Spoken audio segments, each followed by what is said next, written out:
Thursday, November 16th. That's favorite Council work session. We will walk through, as is our custom, walk through each of these agenda items and discuss as a body those that will be before us on Monday night. We do have two presentations tonight that we will get to momentarily. We'll begin with item number 3, resolution rescheduling regular meetings of the Hoover City Council. Ms. Dickerson. I believe these are for the month of January. Yeah, well, it's going to be actually for the remainder of the year. So it's changing all the dates for the different meetings.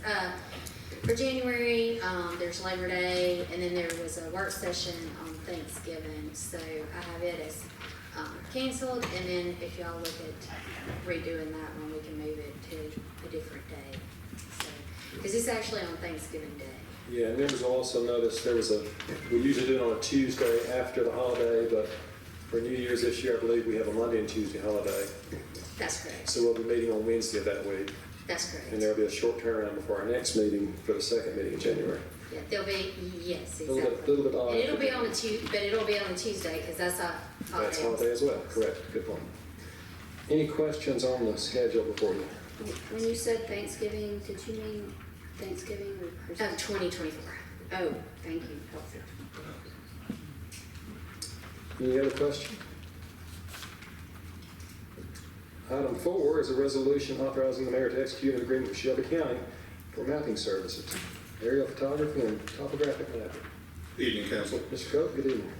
This is our annual agreement with Shelby County for flying of ortho imagery. I believe it's right at $22K for this year. And that'll also include planimetric data as well too. I know this is an annual agreement, but it feels like we vote on it monthly. Well, we have one with Jefferson County too for the north side. Okay. Any questions for the Moose? Very good. Mr. Cope, if you'll stick around for the next item, it's a resolution declaring that certain personal property is not needed for public or municipal purposes and direct disposal. We've got PCs, servers, printers that have outlived its life expectancy. Instead of sending those to auction, we actually recycle that. So most of it, when it goes to auction in the past, most of it went to the trash, so we get it recycled. And we get a credit back on that as well too, so it'll be an environmental improvement. Good. Any questions on that item? Thank you. Thank you, sir. Ms. Carrier is here for a resolution to authorize the mayor to add 6 new drones to the current insurance policy.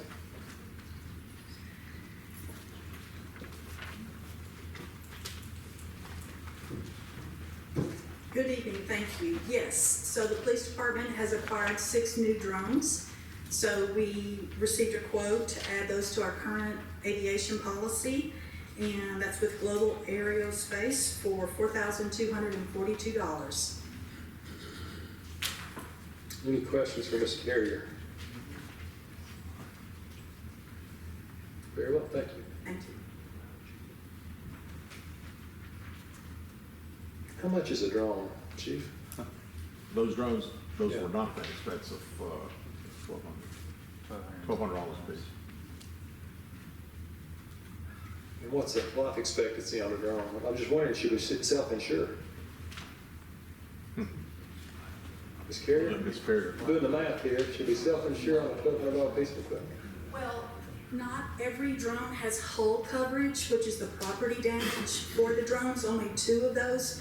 But this does include $5 million worth of liability That's probably good. for flying the drone to protect the police That's a good department. idea. That makes sense. Can we get collision only? I don't think so. Okay, very good, thank you. That helps answer the question. Thank you, Chief. Thank you, Ms. Carrier. Yes, sir. Item 7 is a resolution accepting a change order for the Lake Forest Circle Embankment Project. Mr. Reeves?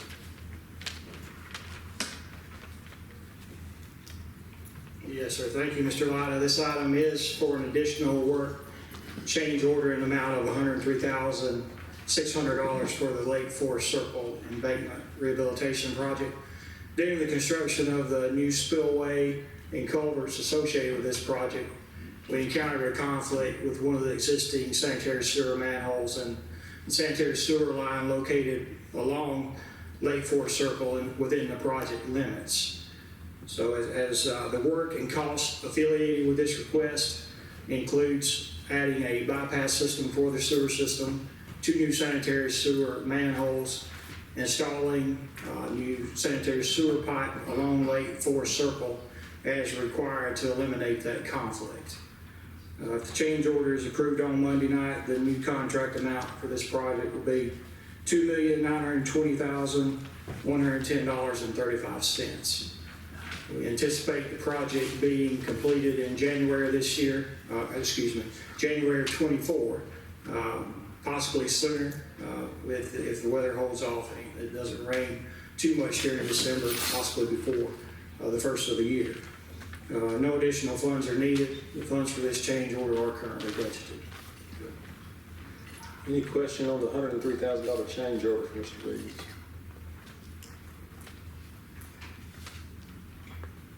Very good, thank you. Item number 8 is a resolution authorizing the advancement of funds for training. XO Fountain, is our chief here? Yeah.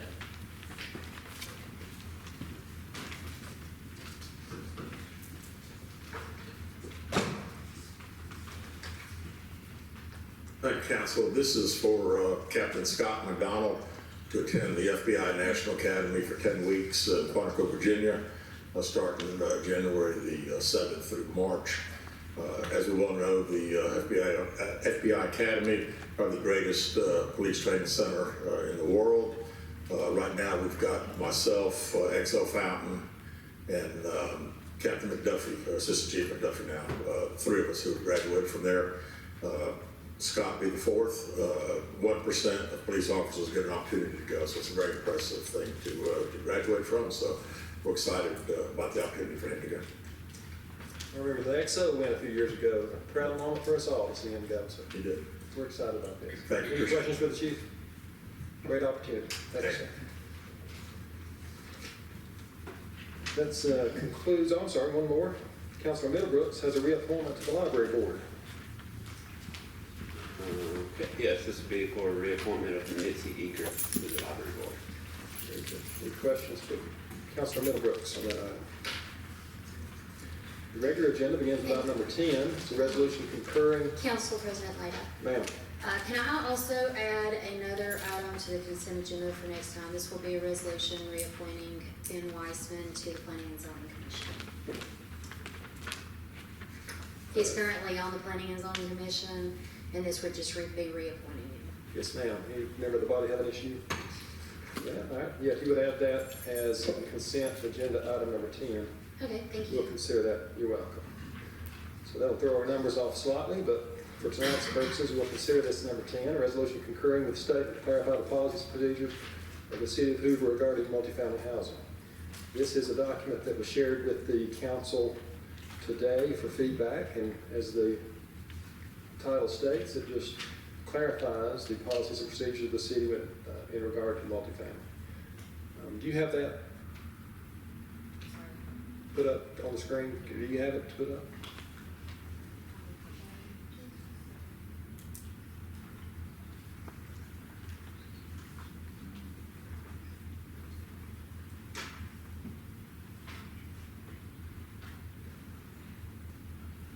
Scroll down slightly, we'll give everyone an opportunity to read that, so I don't have to read it to everyone, but we will read this again, of course, on Monday night prior to a motion and a vote.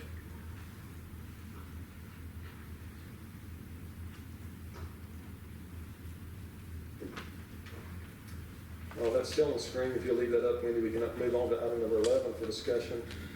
Mr. Martin, who has quite a few items on here, beginning with item 11, a resolution for the abatement of nuisance due to grass and weeds. Yes, sir. We have one property to come before you for the abatement process, 2125 Tyler Lane. As usual, we will check again on Monday to see if they have gotten a little extra energy over the weekend to go take care of it themselves. But we'll make sure to have that report for you and update Monday. Very good. Any questions for Mr. Martin on that address? Item 12, Mr. Martin, is a resolution granting conditional use approval for a mixed-use development, Brock's Gap Boutique B&D. This will be a second reading on this item. Have a potential vote. Yes, don't have any updates for you since the first reading. The conditions that the planning commission recommended are attached in exhibit 2. There are 8 total, and they, with those conditions, recommended favorably for this application at their October meeting. Very good. I know the applicant is here, and I would like to ask Ms. Posey if she would come. If you give us a brief presentation. I know you'll have your entire team here on Monday night as well. Thank you so much. So basically, we've got part of our team here. We do have a presentation also prepared if you guys want to have any questions in regards to the rendering, specification, floor plan, whatever questions you have at this time. I was able to share the presentation with our body, and hopefully they had an opportunity to look at it today. I know Councilor Driver has seen it at Planning and Zoning. Yes. Any questions tonight from the members? You're welcome to review that, and certainly Monday night we'll have a full presentation, Ms. Hosey, Yes, sir. and have an opportunity for council questions and certainly public participation as well. That's right. Nothing further? Thank you, ma'am. Yes, sir. Thank you. Item number 13, Mr. Martin, is an ordinance to rezone property at 402 Campbell Lane. Yes, sir. This is the zoning of a property that has recently been annexed. The zoning proposed is R1. Any questions for Mr. Martin on the zoning? I assume it matches surrounding zoning, right? Mr. Yes, sir. That's correct. Very good. Likewise, item number 14, 3449 Ridgecrest. Recently annexed piece of property. The proposed zoning is R1, and this matches adjacent properties. Very good. Any questions on that address? Hearing none. Item 15 is rezoning the property at 5332 Old US 280. This is the AT&T property on 280 that was recently annexed. The proposed zoning district is C2. That is in line with other properties along the 280 corridor. Very good. Any questions for Mr. Martin on that? I know I said it earlier, that's something Mayor Bucato has targeted several months ago, and through many conversations and a good sales job, he got that one in. Pending a vote Monday night, so thank you for that, Mayor. And item number 16, ordinance to rezone property at 8167 Annika Drive. Yes, this is also a recently annexed piece of property. The proposed zoning is E1, Single Family Estate District. There is a condition attached to this ordinance that would limit the development of the site to one home. Questions for Mr. Martin there? Very good. Item 17 will be a second reading for an ordinance to approve the River Chase Planned Unit Development. And by the way, we will, these 17, 18, 19, and 20 are all interrelated. We'll take the PUD first, and then the 3 others, but they'll all be discussed somewhat in conjunction because they're very closely related. But Mr. Martin, we'll begin with the PUD agreement. Yes, sir. We are considering for Monday night the approval of an ordinance that would amend the River Chase Planned Unit Development zoning for the subject property, which is approximately 91 acres in the River Chase Office Park off of River Chase Parkway. This 2023 amendment to the River Chase Planned Unit Development and the conditional use herein would permit a redevelopment of this 91 acres from its current single use of office to a multi-use project, which includes not only the existing office space, which would be heavily utilized for medical services, but also residential components and other retail and commercial components as well. The total number of units on the residential side that the PUD amendment and the conditional use contemplates would be 375 55 plus age restricted units, 120 market rate multifamily units that would mix in with commercial on the ground floor in the center of the site, and then 102 single-family townhome units split between the far south end of the property and the east side of the property around an existing lake. The Planning Commission reviewed this PUD amendment at their October meeting and recommended its approval, subject to the conditions that are attached in the exhibit. Very good. If it pleases the council, I would like to ask Mr. Knight to come up and introduce items 18, 19, and 20, and I'll just quickly read it. Yes, sir. Before we get to that, I do have a question about this. Yeah, can we have the presentation, and then we'll ask PUD questions and agreement questions? Yeah, because they're all just so closely related. It's more of a procedural thing, but we can wait. Okay, Mr. Knighton, we'll talk about 18, which is authorizing the mayor to execute a development agreement with Healthcare Resources. 19, a resolution to create the River Chase Health and Wellness District. And 20, a resolution authorizing the mayor to execute a lease agreement. That's a lot to talk about, but you have the floor.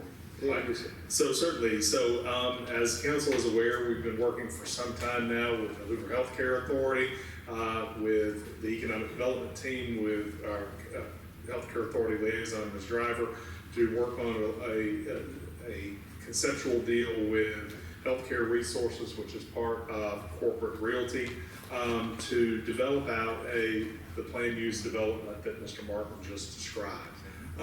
So as part of that, under item 17, item 18, the development agreement would be looking at several different scenarios of incentive. And I want to make sure I'm covering what you're looking for, incentive that would be provided for the development in and of itself. So there are 495,000 square feet of building on the 91-acre campus. Regions Bank would move out the south tower of the building and move into the north of the two buildings and move into the north tower, making the south tower become available for medical uses. We're in the process, the Healthcare Authority is in the process of filing for a letter of intent for a certificate of need for an ambulatory surgical center and other uses on that campus.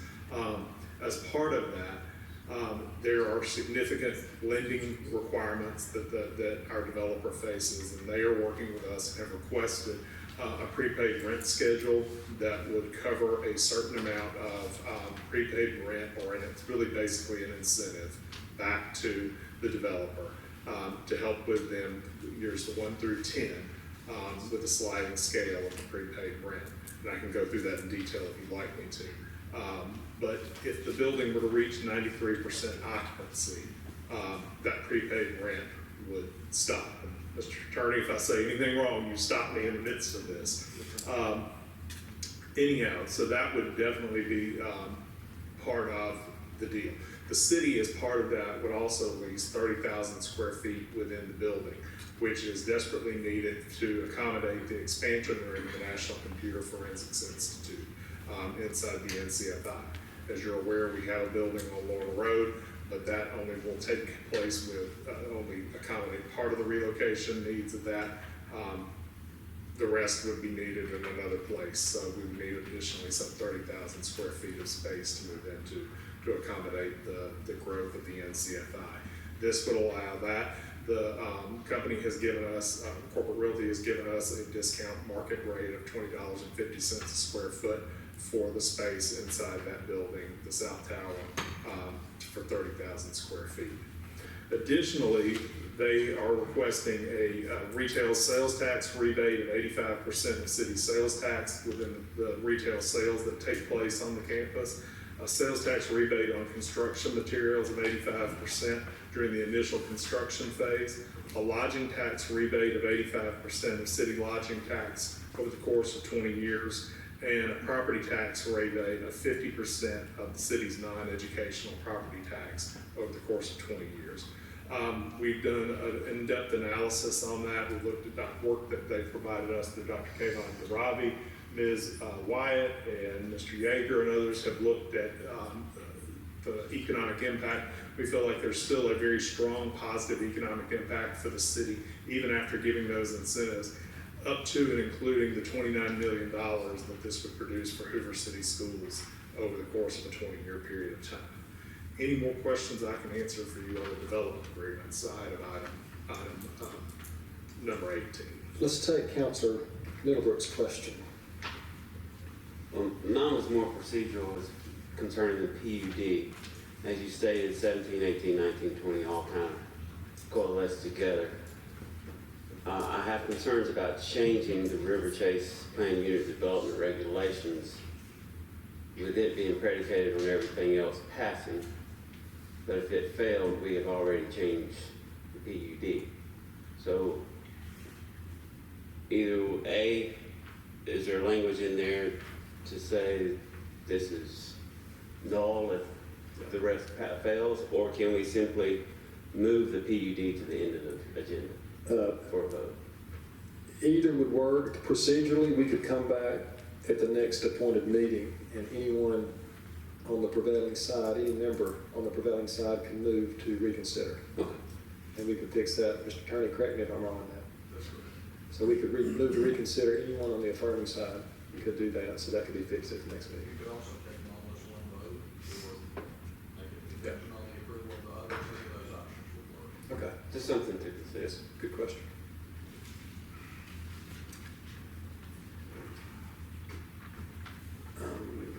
Mr. Knight, if you would talk to us now, we'll come back to questions about all, because they're all interrelated and questions could cover multiple topics. So let's talk a little bit about 19 and what the River Chase Health and Wellness District means.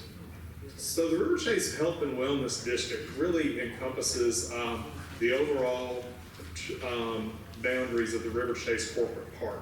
And I don't know if Madam Clerk has a map that we can pull up just yet or not, but if not, I can describe it roughly. It is, the boundaries are east of Highway 31, south of the Cahaba River, west of I-65, and north of Valleydale Road.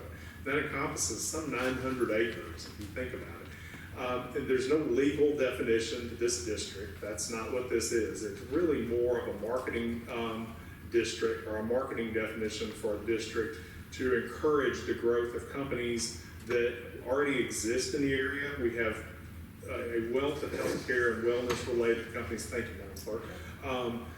Companies like Blue Cross Blue Shield of Alabama, BioChris, which this body approved an abatement for 2 weeks ago for their growth, BioHorizons, BioLife, and we have a host of other medical uses that already exist within the park.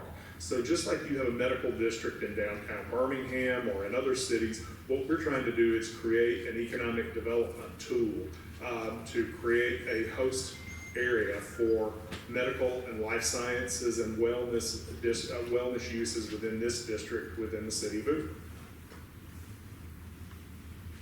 Very well. Members can see the map of the area that Mr. Knighton is describing there in front of you. And the audience can see that as well. And then finally, Mr. Knighton, the lease agreement with the Healthcare Authority.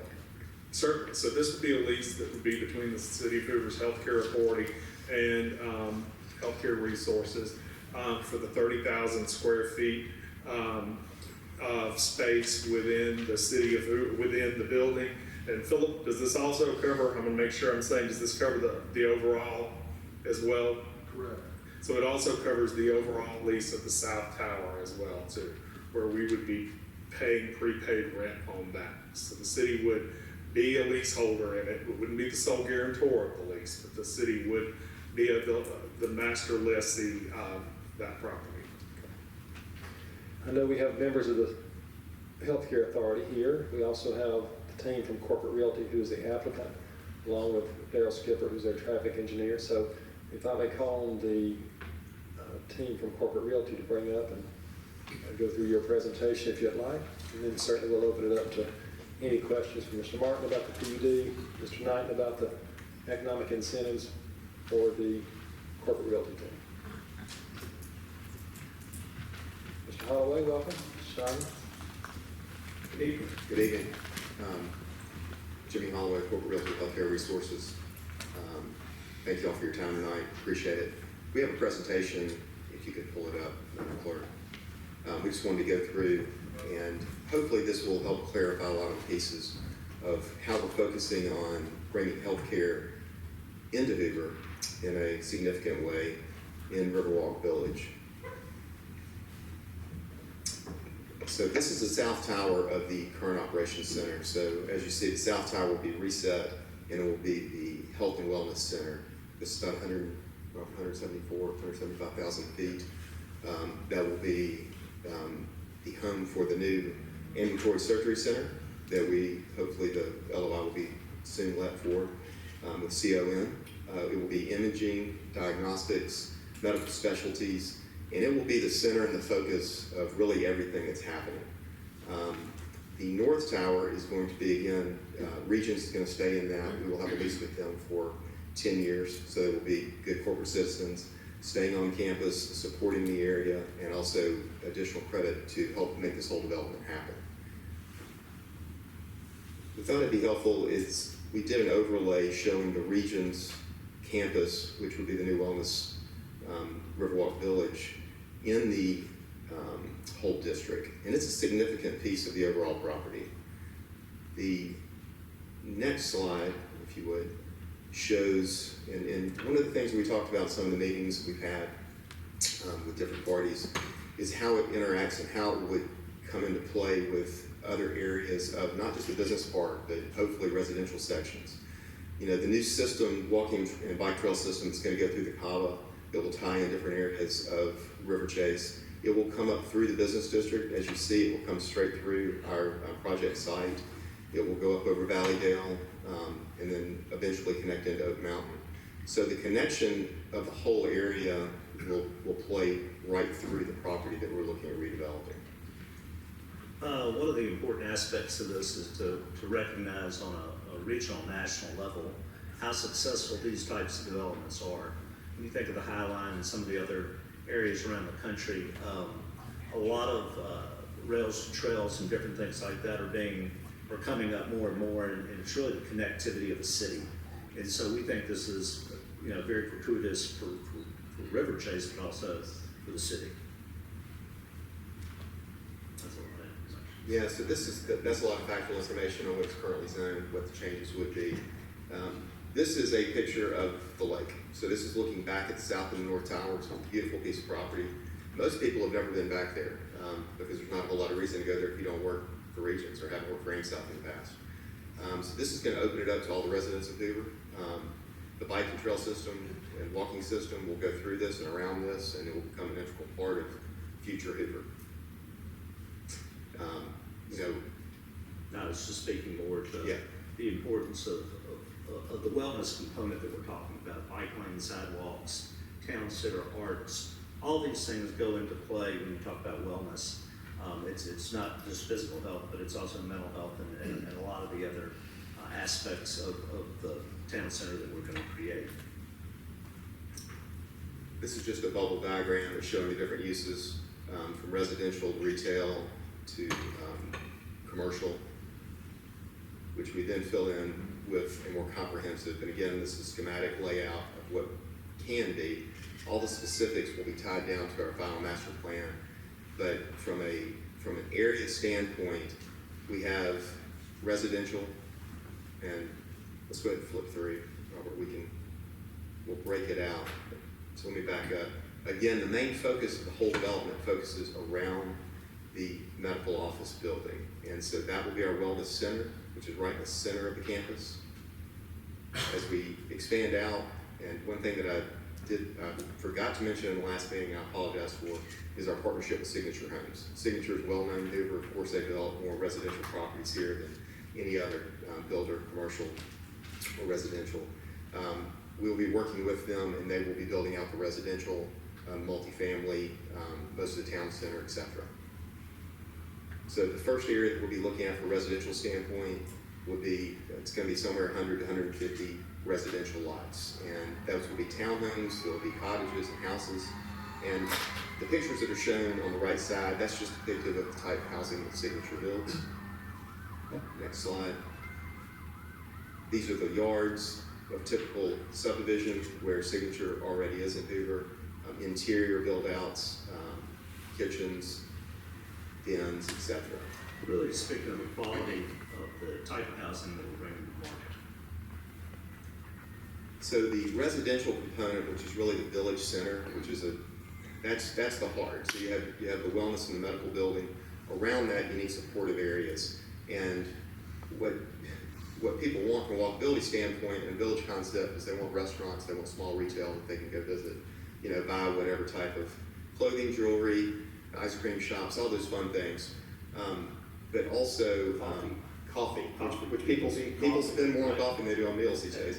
But that's the village center, which is right on the lake. It's right down from the commercial and the medical. The other beautiful piece of this is that from a medical standpoint, if you're taking someone to have any type of procedures, you're there for an extended period, you can get out and you can walk around, you can enjoy all the amenities that the village will bring.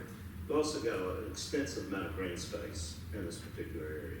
Yeah. So great for festivals and different types of art shows and just things that really make a community a tight-knit community. So there's been questions brought up about multifamily and mixed-use housing. This is the type of product that we're looking to put in the town center of the village. They will be 2 to 3 stories most likely, some retail below. It's very similar to what's out at Ross Bridge, which is pictured at the right.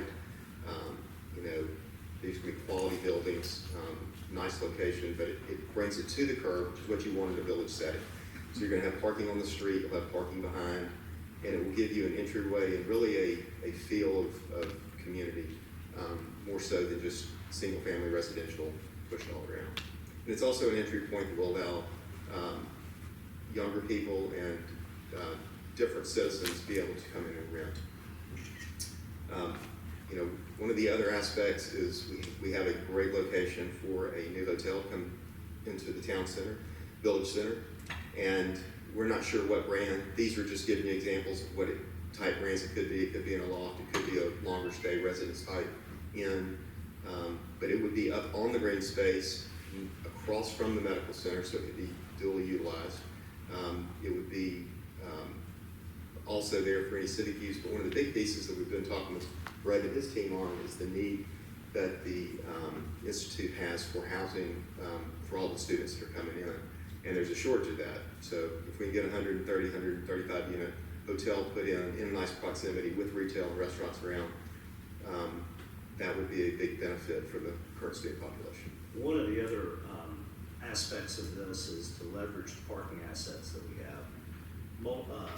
Hospitality uses non-peak hour parking, and so we're really able to leverage the structured parking that is on the site to accommodate this. So it's both a great land use, a good use for the parking, and leveraging assets that we have on the site.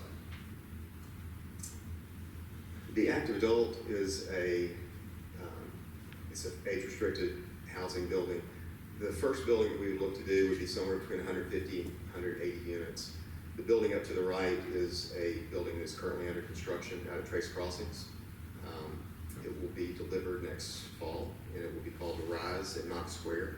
We feel that the building that will most likely be built at Riverwalk will be of similar design and architecture and blend in nicely and be a great asset. The back building, future housing senior, we're not exactly sure what that's going to be. It could be smaller townhome structures. It could be stacked loft structures. It could be cottage or housing structures. It's just a TBD, and the market's going to tell us what that needs to be, and that will be a few years down the road because it's sort of the back corner of the complex. But again, the focus of everything and the nucleus of it is the Health and Wellness Center, which would be the South Tower and the reset of the South Tower. Thank you. Thank you. Very good, a lot of information there to consider, and as I said, I know their teams are here from Healthcare Authority to Planning Expert, Mr. Martin, Traffic. The floor is open to the members who have any questions. Mr. President, I have a couple of questions. Yes, sir. Greg, you mentioned an incentive. What is that incentive the first year?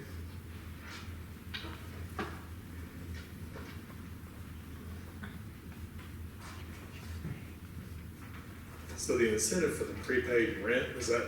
Yes, sir. That is $3 million the first year. $3 million the first year, and then you said that continues on until, It's 3 million for years 1 and 2, 2 million years 3 and 4, 1.5 million for years 5 and 6, 7 and 8 are 1 million, and years 9 and 10 are $500,000. Corporate Realty tells us that they feel that the building will reach 93% occupancy by year 4.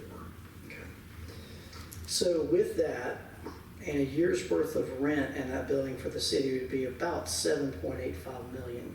That would be $11.85 million in new cost, $10.85 million in new costs for next year. What would the revenue off of that be for a single year off of this project? Wyatt, I'm going to ask if you can help me with that, as she's conducted a lot of the analysis on this herself too. So.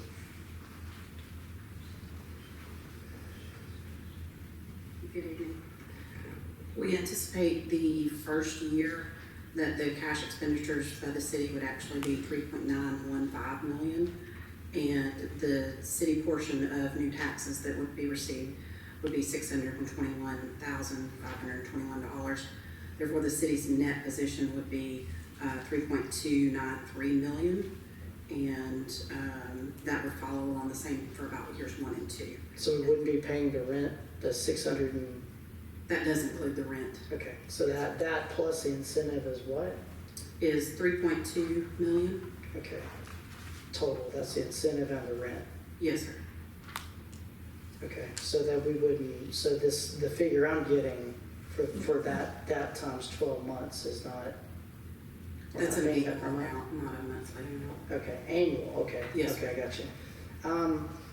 So 3.5 million in new spending is what we're gonna have. That's what you're saying that we're gonna have? 3.29. 3.29 in new spending. Okay, I got you.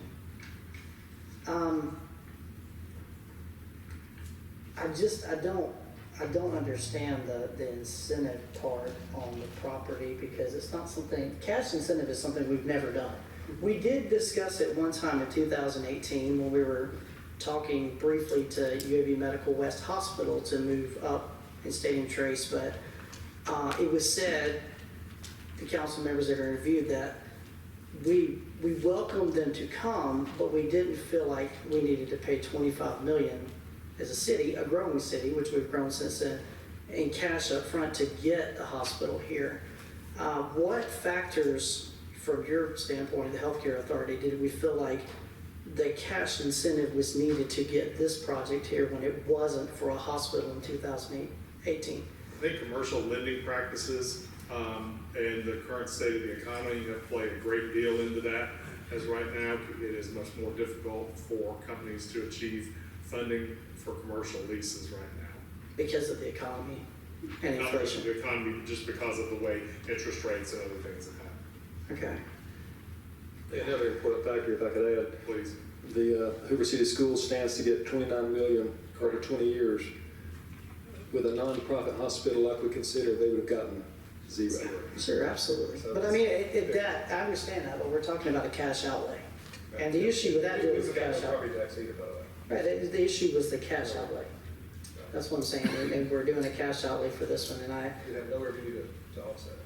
I just don't understand the cash outlay. That's it. That's all I've got to say on that. I don't understand that. Maybe it comes in more discussion. It's just, back then we said no. We felt like we were a viable enough city to get something like that without that cash outlay. We've done incentive deals without it before. I just honestly don't know why that's needed. I mean, maybe it's more discussion with you and your team, but that's just my stance on it. Happy to have that. Again, I think that the economic climate has changed, so that cash outlays are becoming much more common now, not just for medical facilities, but for other economic development projects as well.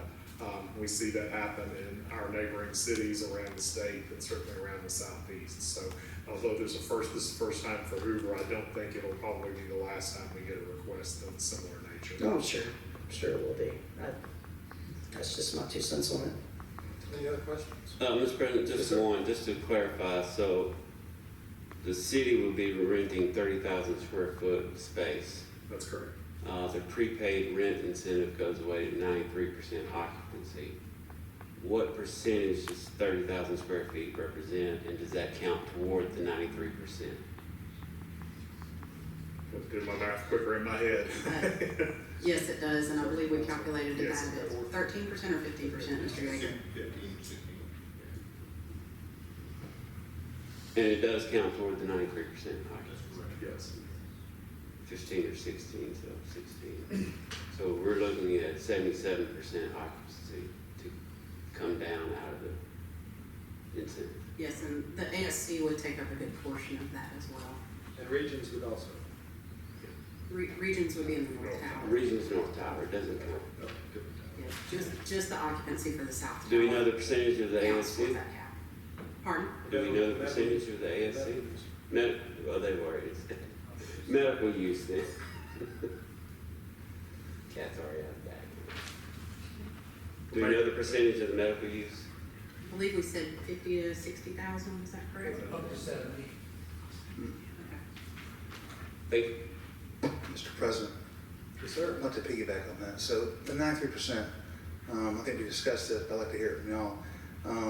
This is not commercial A office space. We're looking at medical office space. What's the difference when it comes to vacancy? I know at the Galleria Tower, they probably have about 90%. During COVID, probably less. But since this is medical, what's the vacancy rate, I guess, since it's Shelby County? What's the vacancy rate for medical right now? So the vacancy rate for Class A commercial or Class A medical space in the Hoover area, so it's hard to quantify just Hoover, but the Hoover area is 1.9%. There's 391,000 available, 391,281 square feet of Class A medical space in the rentable medical space in the area. Only 6,700 square feet are available. So I think that's why we feel, Corporate Realty feels that there would be such a strong need for this space in a quick amount of time. Do y'all have also the Birmingham area? I know it's not the same as Hoover, but do y'all have a number for that? I don't have that with me, but it's something I can certainly get. Okay, great. And I do know a lot of the people don't know who the team is that did this. I know Khristi Driver, our colleague, but also Don Irwin, who is also very astute in doing this. I think he was there with Alabama Power when they brought Mercedes in back in the day. He's also the executive director for Barber Motorsports and did all that. I know Mr. Paquette over here with Jim Wilson Associates. They built the Galleria back in the day. So, you know, I do get it. There's some angst there when it comes to money like that, but I do know that these people who have kind of read through everything, there's going to be a little pain, but at the same time though, Mercedes came here many years ago, everybody thought the state bet the whole farm, they did, but it's also made Alabama very prosperous in different industries, especially the car industry. And so I think Mr. Irwin and Mr. Paquette and Mr. Driver, along with y'all, have answered my questions. We talked privately. I do have a little heartburn about going forward, but I do know that y'all have vetted this very well, and I feel very comfortable going forward. So thank you for your work.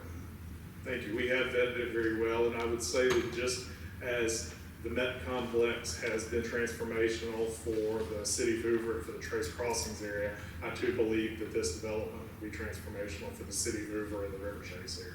And I'll piggyback on that. Back in the day, I was very much against the Metplex. I'm glad to eat crow. So not only is that thing food to be recession-proof, it's pandemic-proof. So I concur. Any other questions for any member of the team who is here? And we will hear from some of those on Monday night. Councilor Middlebrooks, who you mentioned as part of the presentation on Monday. Any other comments or questions on these items? I think we covered them all. That brings us to the end of the agenda, sir.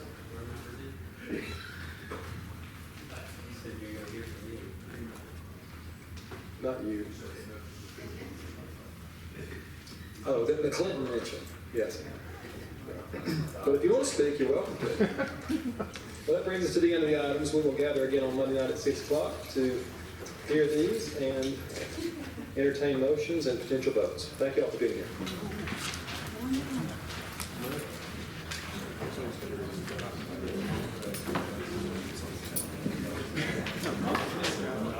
Bring a